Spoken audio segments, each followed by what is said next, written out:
मथुरा आकर लगभग 2-2.5 महीने में उन्होंने अनेक कार्य किए। जो अवतार का लक्ष्य था सो पूरा किया। कंस का उद्धार उसमें मुख्य घटना है। उसके साथी दैत्यों का संहार किया, उपजा पर कृपा की। इस प्रकार अनेक घटनाएं करने के बाद कंस वध के पश्चात भगवान ने अपने माता पिता वसुदेव देवकी को कंस के कारागार से मुक्त किया। लगभग स्थिति सामान्य हो गई। तब वसुदेव जी ने अपने दोनों बालकों कृष्ण बलराम को शिक्षा प्राप्त करने के लिए मथुरा से उज्जैन भेजा, अवंतिका पुरी भेजा।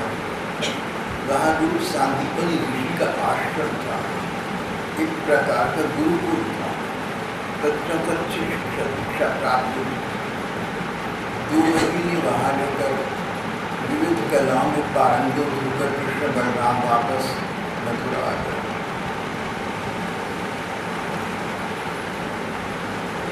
इतना क्रियाकलाप कर चुके भगवान, जो व्यस्तताएं थी, प्राथमिकताएं थी, उनको संपन्न कर दिया। फिर जो अपनी मन में बात थी उसको संपन्न किया।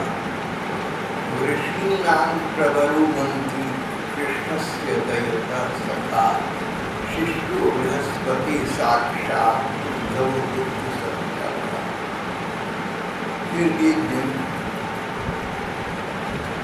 श्री कृष्ण ने अपने सखा और अपने सचिव उद्धव जी को अपने अंतरंग कक्ष में बुलाया। उद्धव जी अपनी बिरादरी में, अपने वंश में बहुत अच्छा नाम रखते थे। आयु अधिक नहीं थी पर गुणवान थे, विद्वान ज्ञानवान थे। कभी पहले उद्धव जी देवताओं के गुरु बृहस्पति जी के शिष्य रहे थे, परम बुद्धिमान थे।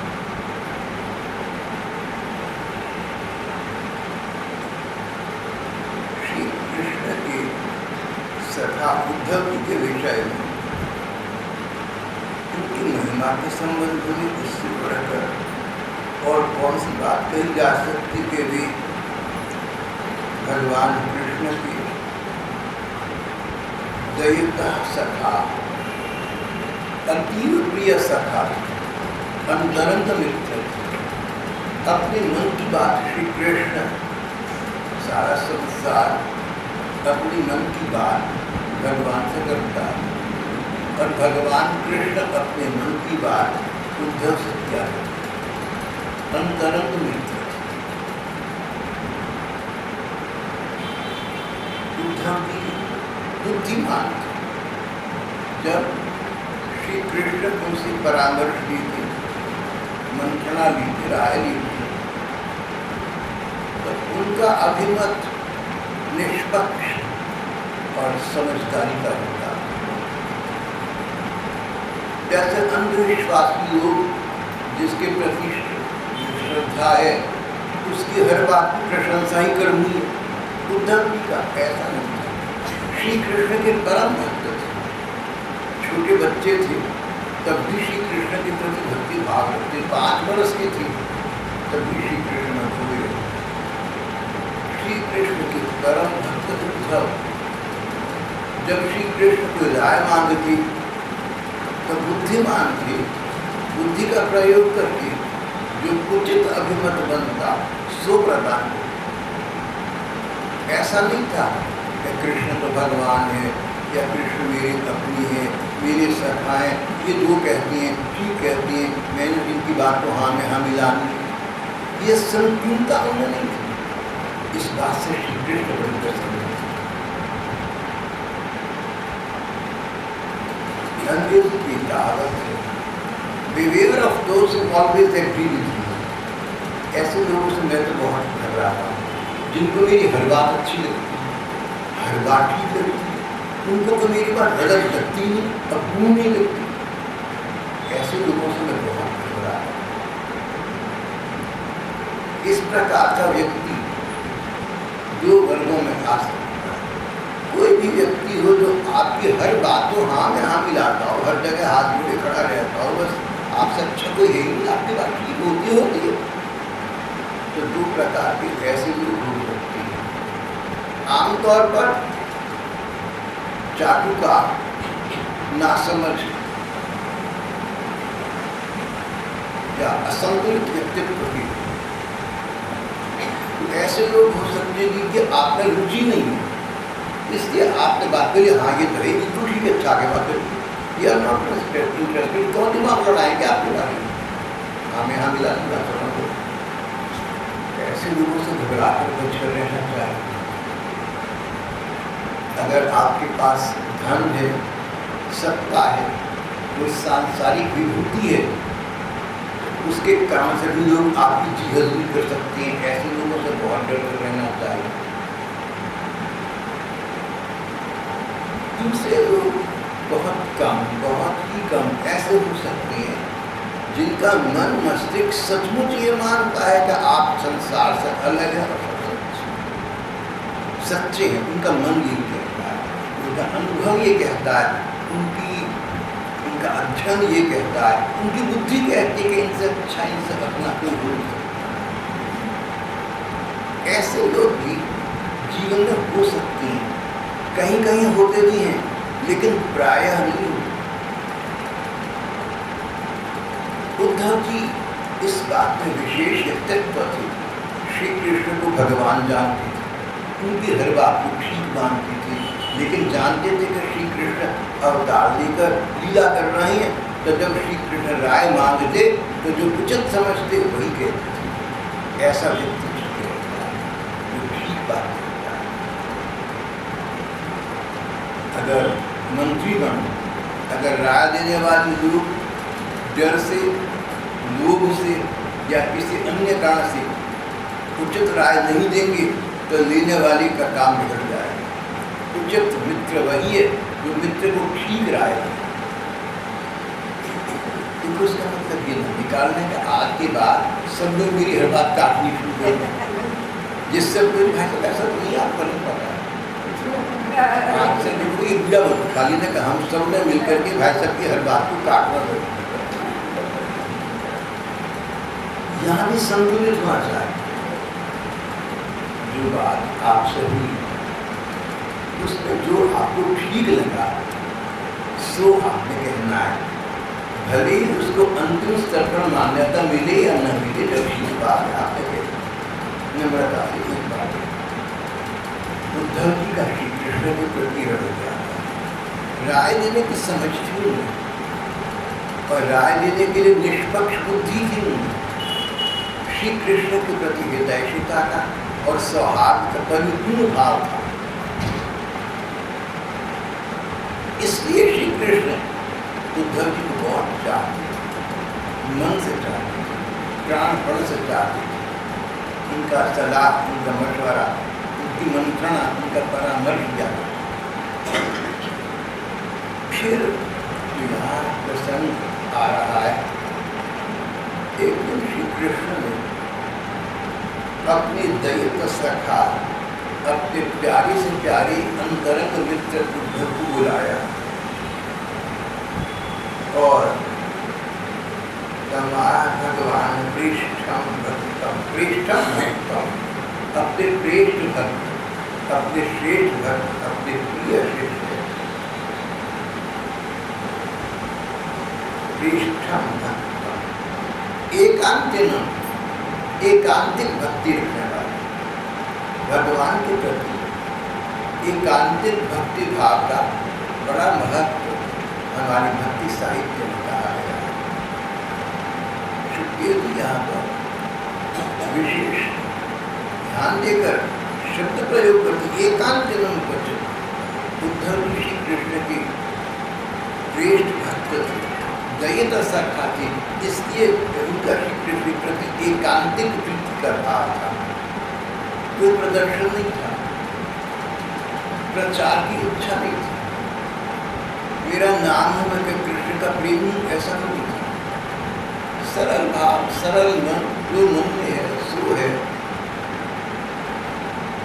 इस प्रकार के अपने प्रिय भक्त और एकांत प्रेमी उद्धव जी का गृहीत्वा पाणिनाथ भाव है। श्री कृष्ण ने उद्धव को बुलाया और जैसे मित्र करते उनका हाथ अपने दोनों हाथों में लिए, गृहीत्वा पाणिनाथ भाव, पाणिनाथ भाव। जो श्री कृष्ण अपने जनों के साथ सौहार्दता और मित्रता का नाता निभाना जानते हैं, आज उन्होंने अपने शिष्य अपने परम सखा अंतरंग भक्त उद्धव जी का गृहीत्वा पाणिनाथ भाव अपने हाथ में हाथ लिया। कहने के उद्धव गच्छोद्धवम व्रज सौम्य, सौम्य उद्धव, सरल मन उद्धव, एक काम करो, गच्छ व्रजम, तुम वृंदावन जाओ भैया। वहां जाकर मेरे माता पिता को मेरा स्नेह संदेश दो। नंद बाबा और यशोदा मैया मेरे पीछे बहुत दुख पा रहेंगे, मेरे प्रभाव को सहन नहीं कर सक रहेंगे। तुम जाकर उनको सांत्वना के शब्द दो, तुम जाकर उनको मेरी ओर से आश्वासन दो। जब एक बार आपके लाडली कृष्ण ने कहा था आयात से आऊँगा, जल्दी आऊँगा, तो आपका लाडला लाल कृष्ण अवश्य इस शब्द को पूरा करेगा और आपके पास आएगा। जब उनको जाकर सांत्वना और आश्वासन दो। गोपी नाम मन वियोगार्थी,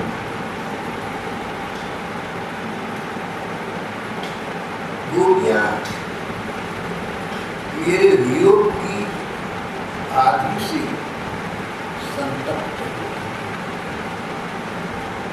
गोपी नाम मत वियोगा, मेरे वियोग की मानसिक यंत्रणा का गोपिकाएं। इस ग्रंथ में अनुवादक ने आदि शब्द का अर्थ लगाया है वेदना, कष्ट। एक प्रकार से ठीक है। इसके जो संपादक और अनुवादक है बहुत विद्वान और परम विद्वान, उनके बच्चे के समान है। लेकिन यहाँ पर जो बात चल रही है, गोपी नाम मद वियोगा, गोपियाँ मेरे विरह की संताप में है, मुझे ये अपने को जल्दी रहा। पहले प्रसंग आया था तब ये बात चली थी, हम किसी भी व्यक्ति से रहित हो गए, विरहित हो गए, सुख हो सकता है।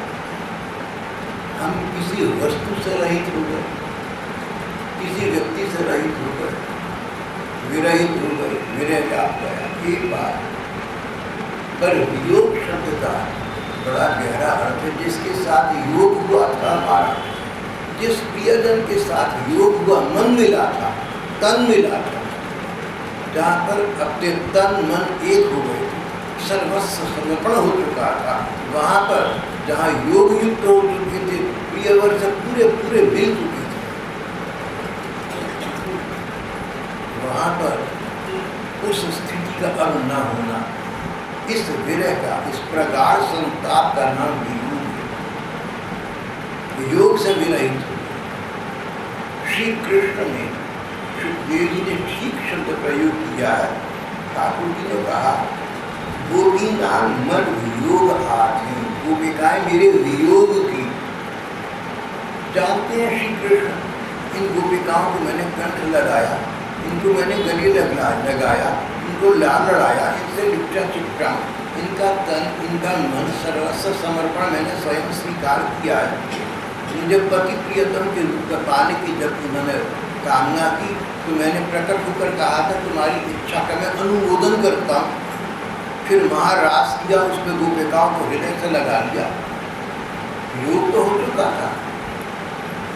श्री कृष्ण और इन गोपिकाओं का योग, तन मन एक हो, कोई संकोच का परिसीमन बीच में नहीं रहा था। संकोच तो वहाँ है जहाँ किसी से हम तो स्वार्थ सिद्ध करना चाहते हैं, हम किसी से अपना सुख चाहते हैं तो संकोच होता है हमें वो काम करने में। देखो मन कहता है हम कितने स्वार्थी हैं, स्वार्थ है तो हम उनको लग जाते। गोपिकाओं का श्री कृष्ण के प्रति तन मन और अंग अंग का समर्पण इसलिए था कि श्री कृष्ण ऐसा चाहते हैं, स्वार्थ के लिए नहीं था, स्वसुख की कामना से नहीं था। वो क्या तो लजीली संकोची लगी, लेकिन जब देखा तो कृष्ण हमें चाहती है, जब देखा तो कृष्ण को हम अच्छी लगती है, तो उनसे निपटना चाहती है, हमें लाड़ लड़ाना चाहती है, तो जो कृष्ण चाहते हैं। जैसे आपके पास कोई अच्छी वस्तु हो और मुझे अच्छी लगे तो आप मुझे दे देंगे, चलो आप कोई बात नहीं। इस प्रकार गोपिकाओं ने अनुभव किया, उन्होंने पल पल पर देखा कि श्री कृष्ण उनसे उनके प्रति इतना अनुराग रखते हैं, इतना अभिनिवेश रखते हैं, इतना प्यार का भाव रखते हैं कि उनके तन मन सब श्री कृष्ण को इतने अच्छे लगते हैं। तो गोपिकाओं ने अपने तन मन अपना सर्वस्व श्री कृष्ण को श्री कृष्ण की प्रसन्नता के लिए समर्पित कर दिया, अपने सुख के लिए। मुझे अच्छा लगता है इसलिए नहीं, मैं कृष्ण को अच्छी लगती हूँ इसलिए। अगर कृष्ण को अच्छी न लगूं तो मुझे तन मन समर्पण न करने की कोई आवश्यकता नहीं रहेगी। ये बड़े ऊंचे दर्जे का प्रणय साम्राज्य था, उच्चतम स्तर का प्रेम का भाव था, जो गोपिकाओं में था। श्री कृष्ण इस बात को जानते थे।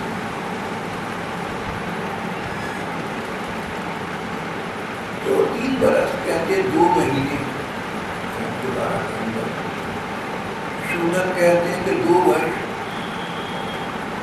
1 महीना 18 दिन श्री कृष्ण का प्रत्येक रात्रि गोपिकाओं के साथ महारास रहा। एक दिन किसी के साथ अंग संग का सुख प्राप्त हो जाए तो जीवन पर नहीं भूलता, एक क्षण का संसर्ग सारे जीवन नहीं भूलता। और 2-2.25 वर्ष प्रति रात्रि रहा, और रात्रि रहा भी किससे? श्री कृष्ण से, साक्षात भगवान से, साक्षात मनमत सौंदर्य माधुर्य और लावण्य के परम उत्तम उदय। कौन भूल सकता था? गोपिकाएं कैसे भूल सकती थी? स्वयं श्री कृष्ण नहीं भूल सकती। तो श्री कृष्ण अपने मन में जानते थे कि मेरी प्रसन्नता के लिए गोपिकाओं ने अपना तन मन मेरे आगे समर्पित कर दिया था। ऐसी गोपिकाओं को छोड़कर मैं आ गया। मन में श्री कृष्ण इस बात को जानते, सच्चा प्रेम वही है जो दूसरे के सुख में हम सुख पाते हैं, उसमें तो लज्जा संकोच का क्षेत्र नहीं रहता। गोपिकाओं का श्री कृष्ण के प्रति इस प्रकार का प्रेम था तो उन्होंने लजीली संकोची गोपिकाओं ने बिना संकोच का त्याग कर दिया, श्री कृष्ण के सामने अपने को समर्पित कर दिया था। श्री कृष्ण से अधिक इस बात को और कौन जानता? श्री कृष्ण गोपिकाओं के इस समर्पण को जानते थे कि उन्होंने मेरे लिए, मेरे सुख के लिए अपने को समर्पित किया, अपनी सुख के लिए। इस तत्व को, इस वास्तविकता को श्री कृष्ण जानते,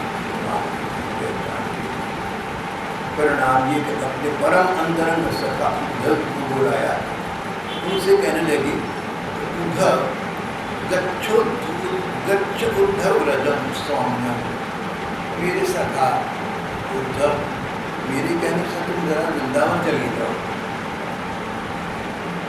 गोपीनाथ मद वियोग आते, वहाँ मेरी गोपियाँ, मेरी प्यारी गोपियाँ मेरे वियोग से, उनसे मेरा योग हो चुका, मेरे उनसे मिलन हो चुका।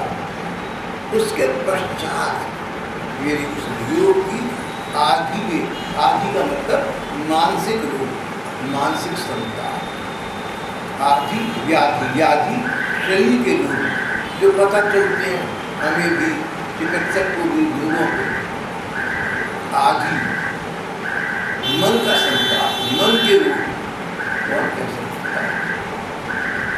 7 वर्ष पहले प्रणय तपस्वी परम भक्ति मधुश्री मीरा जी राजस्थान में, उनको श्री कृष्ण के विरह का ये रोग लगा हुआ था, मन को श्री कृष्ण के आधार में सब कुछ छू गया, खाना पीना हंसना बोलना।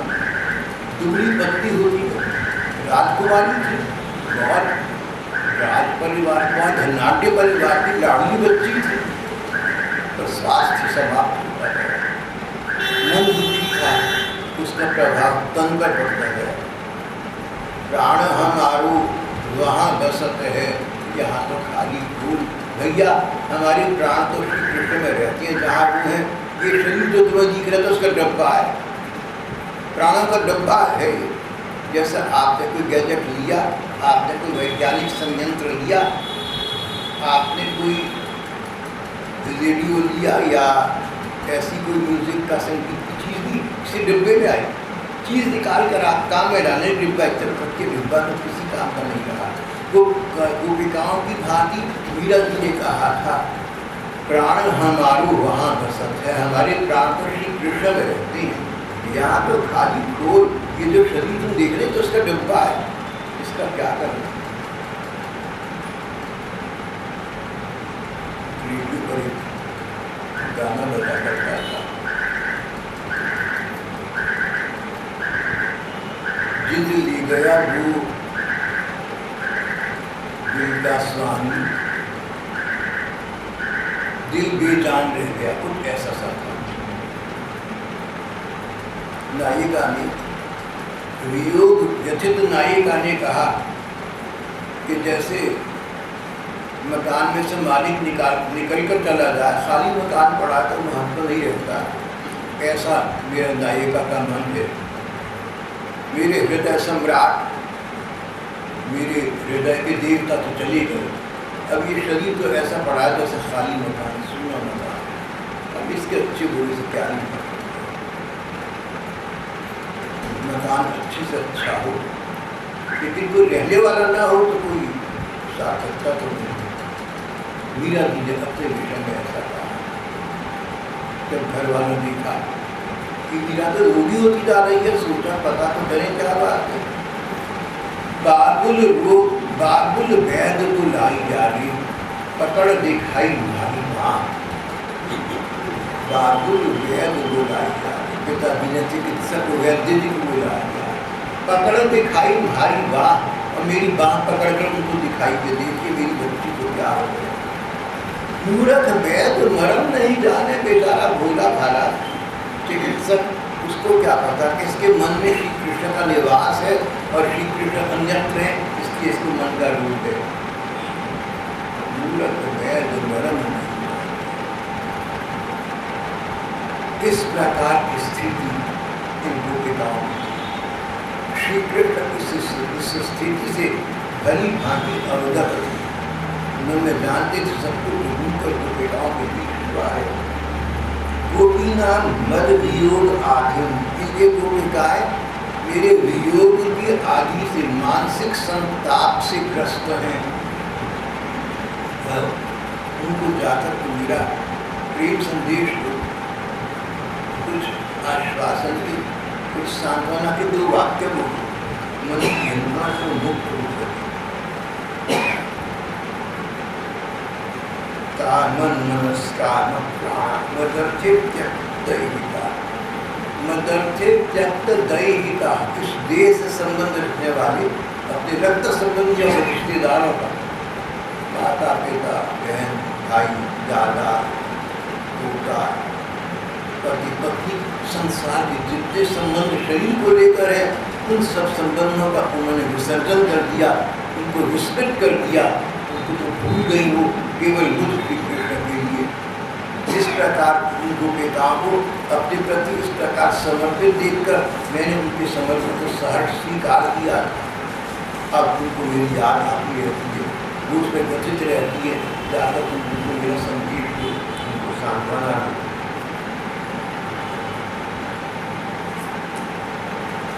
मत प्राणा मन नमस्कार, उनका मन उनके प्राण मेरे में रहते, प्राण हमारो वहाँ बसत है, यहाँ तो खाली हो। स्वयं श्री कृष्ण कह रहे हैं गोपिकाओं के प्राण मुझ में बसते हैं, वहाँ तो उनके शरीर तो यूँ घूम रहे हैं जैसे निर्जीव की लाश।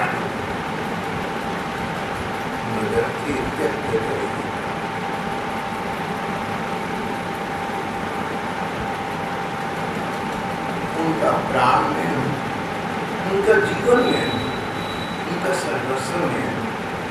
मेरे लिए उन्होंने सभी संबंधों को छोड़ दिया।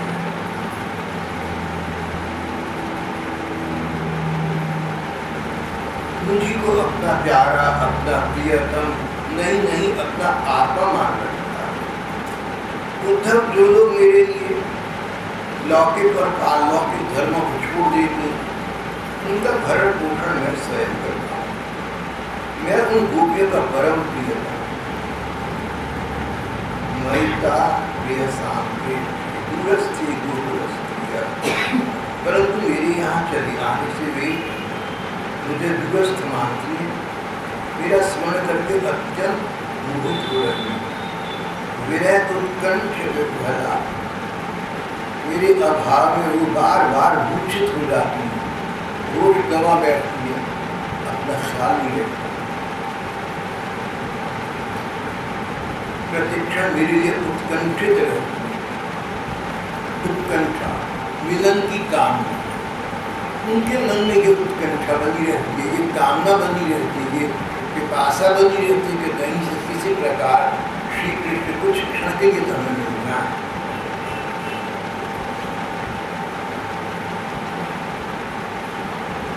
मेरी गोपियां, मेरी प्रेयसियां इस समय बड़ी कष्ट और यत्न से अपने प्राणों को किसी प्रकार रख रही हैं।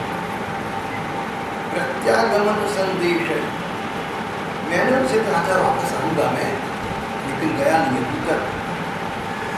मेरा ये आश्वासन, मैंने उनको जो आशा दिलाई कि आऊंगा मैं, ये आशा ही उन्हें जीवित रही।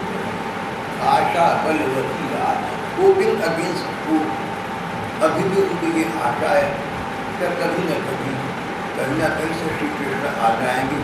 अगर उससे पहले हमने अपना शरीर त्याग दिया, अपना जीवन समाप्त कर दिया और आने पर उन्होंने देखा गोपियाँ मेरी यहाँ नहीं है, उनको दुख होगा, इसलिए इस शरीर को बनाए रहो।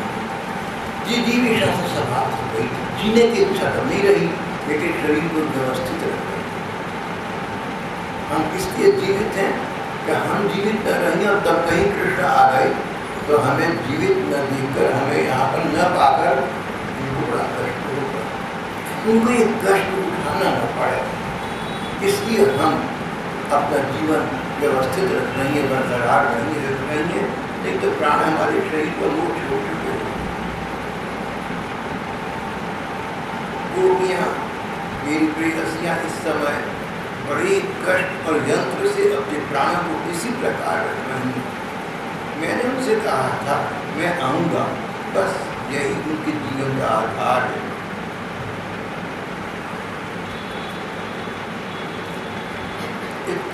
उद्धवपुराजन संदेशम भट्टराज्य आदाय तुम्हारो मंगल।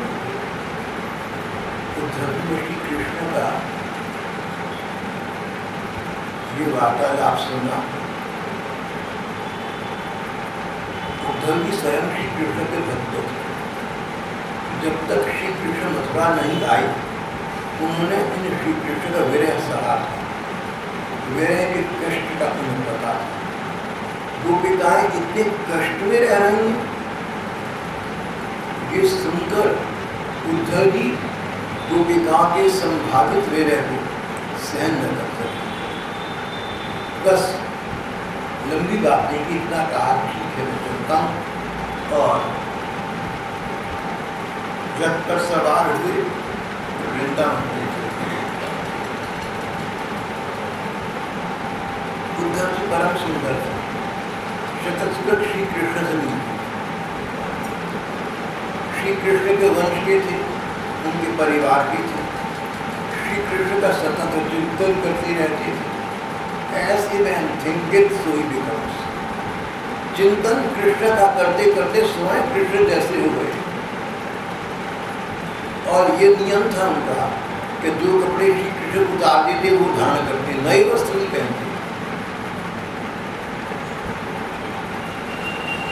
श्री कृष्ण के उपकरण प्रयोग करो, श्री कृष्ण के संयंत्रों का प्रयोग करो, इसमें उन्हें सुख मिलता था। शकल सूरत श्री कृष्ण जैसी, व्यवस्था भूषण श्री कृष्ण वाले, ऐसा लगता था मानो श्री कृष्ण और इस प्रकार के ये इसलिए परम सुंदर उद्धव जी अपने स्वामी श्री कृष्ण का संदेश लेकर रथ पर आरूढ़ हुए और वृंदावन की बीच चल पड़े।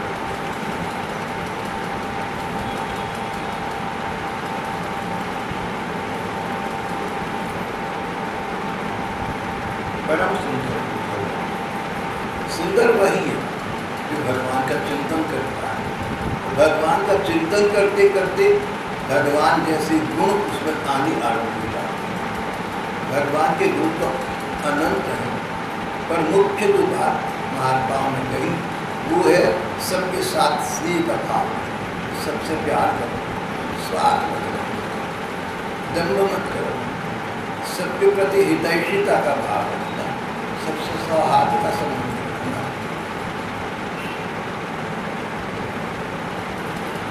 श्री कृष्ण चिंतन करते करते उद्धव श्री कृष्ण सरीखे हो गए। जो भी व्यक्ति भगवान का चिंतन करता रहेगा उसमें भगवदीय गुणों का विकास होता है।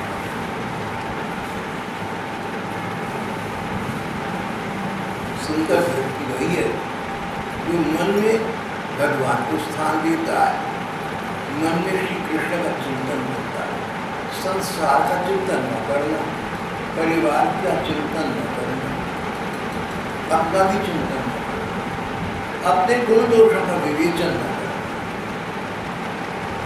चिंतन करना, मन का काम सोचना।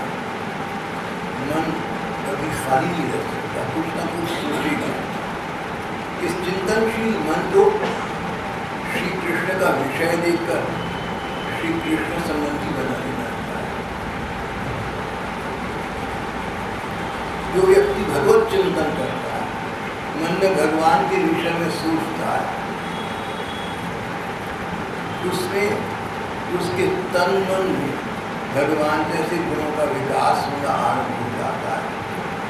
चिंतन करने वाला व्यक्ति आध्यात्मिक सौंदर्य से संपन्न हो जाता है।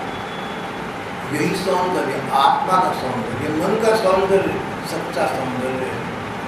श्री सुखदेव जी यहाँ कहते हैं परीक्षित उद्धव परम सुंदर, श्री कृष्ण के प्रति उनका भक्ति भाव था। हर पल हर क्षण श्री कृष्ण का चिंतन करते रहते थे, इससे उनका सौंदर्य वास्तविक था, सबसे अधिक था परम सौंदर्य। परम सुंदर उद्धव जी चल पड़े वृंदावन के। फिर धीरे धीरे संध्या का समय हो गया, रथ आगे बढ़ा जा रहा था, सूर्यदेव अस्त हो रहे थे, पक्षियों का कलरव शांत होता जा रहा था, दोनों समय मिल रहे थे। उद्धव जी सूर्यास्त के समय नंद बाबा के घर में पहुंचे। जंगल से गौएं लौट रही थी, पशुनाम उड़ रही थी। जंगल से गौएं लौट रही थी, उनके खुरों से इतनी धूल उड़ रही थी कि उद्धव जी का रस उससे ढक गया। छंदया में प्रविष्टा था। उद्धव जी ने देखा सफेद रंग के बछड़े इधर उधर उछल कूद कर रहे हैं, बड़े अच्छे लग रहे हैं। सफेद रंग के बछड़े उछल कूद कर रहे हैं। गाय दूधे की घर घर ध्वनि से वृंदावन की शोभा हो रही थी। न जाने कितने बाल बाल अभी वंशी बजा रही थी। वंशी की मधुर पेड़ से वृंदावन शोभायमान हो रहा था। अनेक गोप और गोपीगण सुंदर सुंदर वस्त्र पहने हुए थे, गहनों से सज धज कर श्री कृष्ण के मंगलमय चरित्रों का गान कर रहे थे।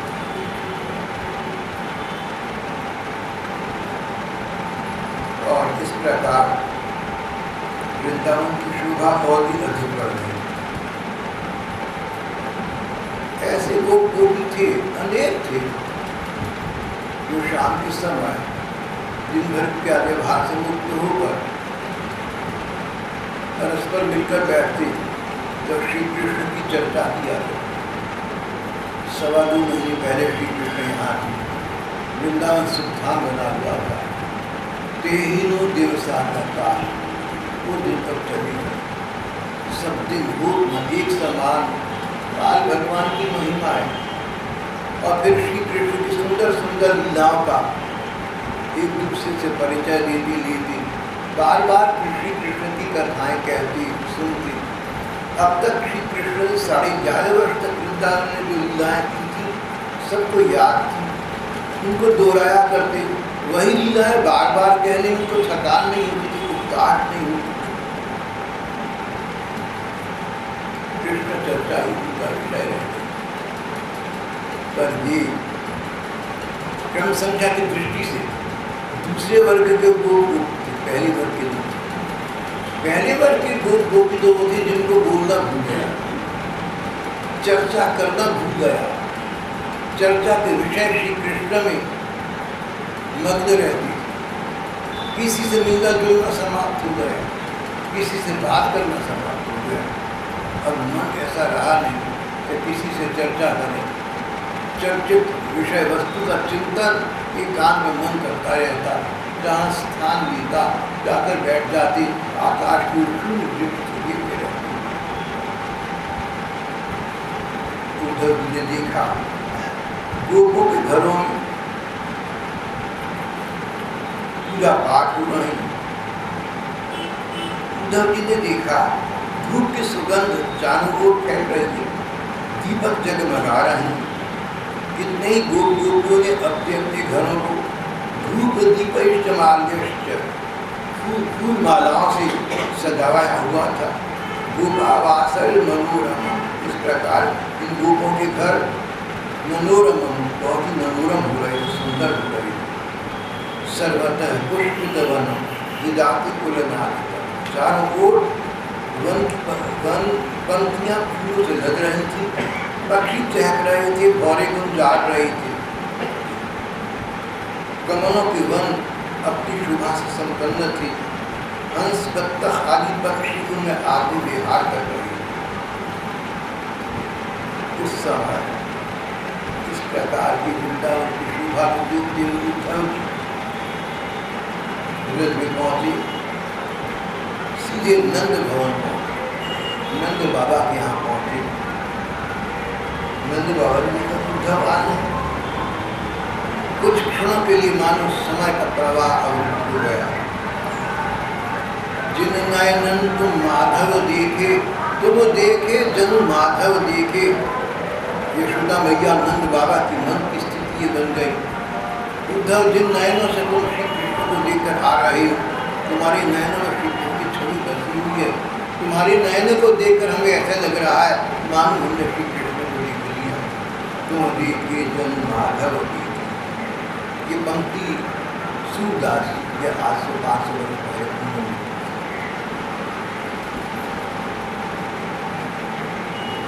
नंद बाबा उद्धव जी से मिलकर बड़े प्रसन्न हुए। उन्होंने उद्धव को ऐसे हृदय से लगा लिया मानो श्री कृष्ण आ गए। जिसके साथ हमारा प्रेम का नाता है वो न मिले, जब जिस अन्य के साथ उसका प्रेम का नाता हो हम उसके साथ प्रेम करेंगे। प्रेम का लक्षण प्रेम की परीक्षा है।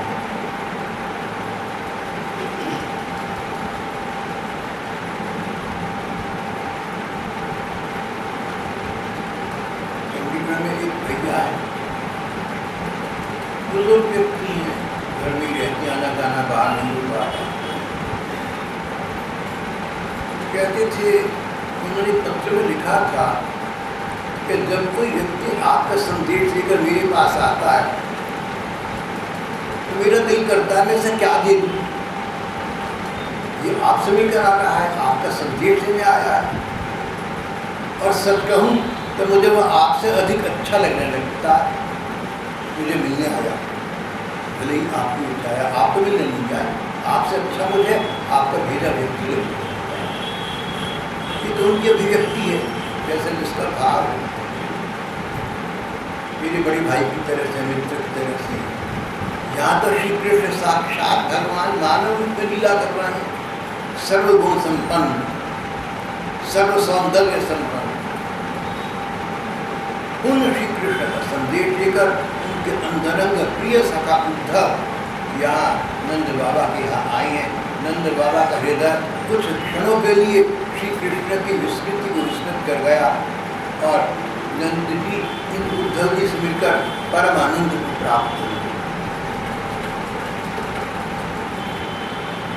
उत्तम अन्न का भोजन कराया, समय पर कराया, समय पर उत्तम अन्न का भोजन कराया।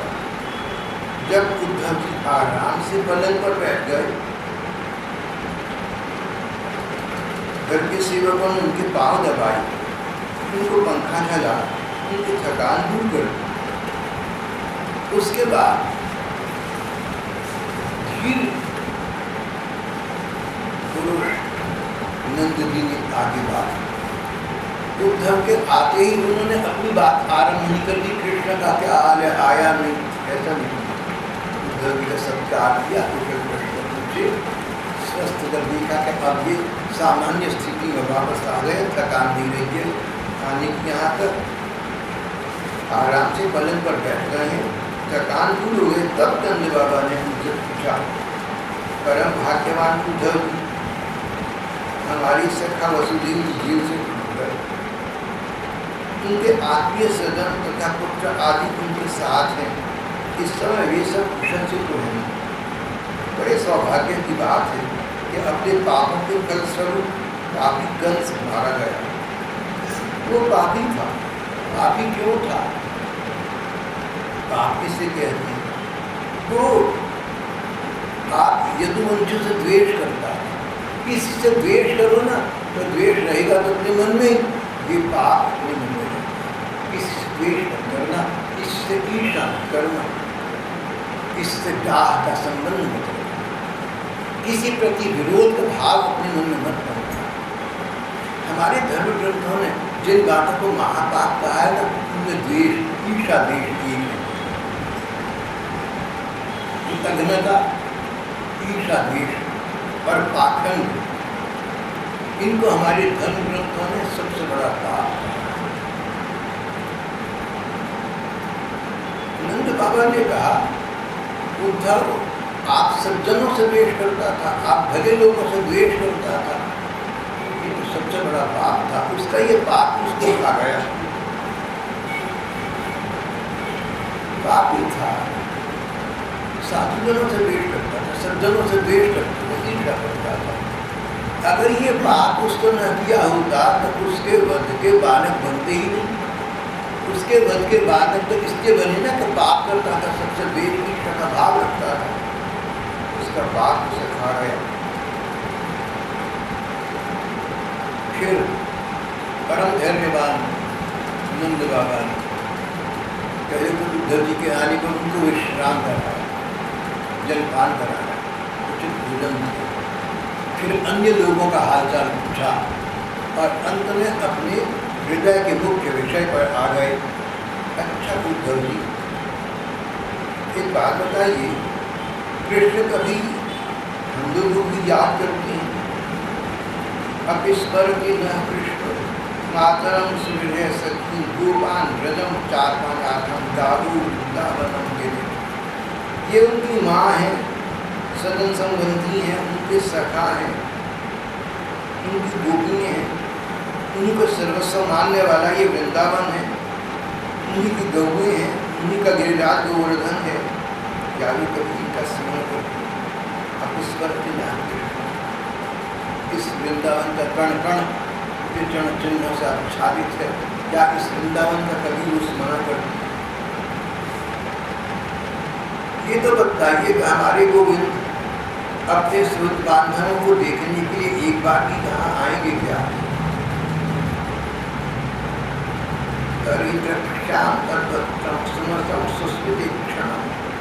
यदि वे यहाँ आ जाते तो हम उनकी सुखद नासिका, उनका मधुर हास्य, मनोहर चित्रों से युक्त कमल को देख लीजिए। उद्धव जी श्री कृष्ण ने हमारे लिए न जाने कितने बड़े बड़े दैत्यों को समाप्त कर दिया। उन्होंने हमारे प्रति प्रेम का व्यवहार किया, हमारे लिए सब कुछ कर दिया। जब हम देखते हैं कि वही नदी है जिसमें वे पीड़ा करते थे, ये वही गिरिराज है जिसे उन्होंने अपने एक हाथ में उठा लिया था। ये वही वन के प्रदेश है जहाँ श्री कृष्ण दोनों चराती बंशी बजाती थी। ये वही स्थान है जहाँ वे अपने सखाओं के साथ अनेकों प्रकार के खेल खेलते और साथ ही ये भी देखते हैं कि यहाँ उनके चरण चिन्ह कभी मिले नहीं है। तब इन्हें देखकर हमारा मन कृष्णमय हो जाता है।